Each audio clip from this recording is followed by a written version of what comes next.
அரசு பள்ளிகளில் LKG UKG வகுப்புகள் சமூக நலத்துறைக்கு மாற்றப்பட்டிருப்பது குறித்து தொடக்க கல்வி இயக்ககம் விளக்கமளித்திருக்கிறது.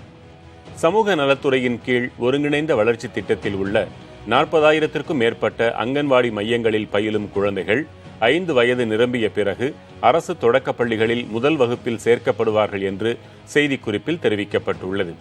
2019-20 கல்வியாண்டில் வெளியிடப்பட்ட அரசாணையின்படி அரசு பள்ளி வளாகங்களில் இயங்கும் 2381 அங்கன்வாடி மையங்களில் எல்கேஜி யூகேஜி வகுப்புகள் தொடக்கப்பட்டு இடைநிலை ஆசிரியர்கள் நியமிக்கப்பட்டதாக நினைவு கூறப்பட்டுள்ளது.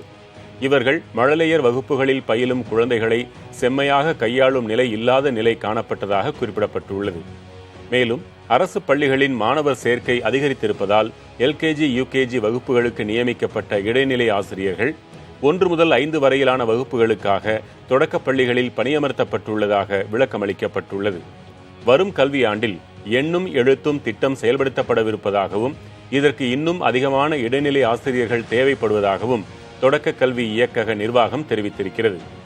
எண்ணும் எழுத்தும் திட்டத்தை வெற்றிகரமாக செயல்படுத்த 1 முதல் 3 வரையிலான வகுப்பில் பயிலும் மாணவர்களுக்கு அதிக கவனம் செலுத்துவதற்காக அரசு பள்ளிகளில் இருந்த எல்கேஜி யூகேஜி வகுப்புகள் சமூக நலத்துறைக்கு மாற்ற முடிவெடுக்கப்பட்டுள்ளதாக விளக்கமளிக்கப்பட்டுள்ளது.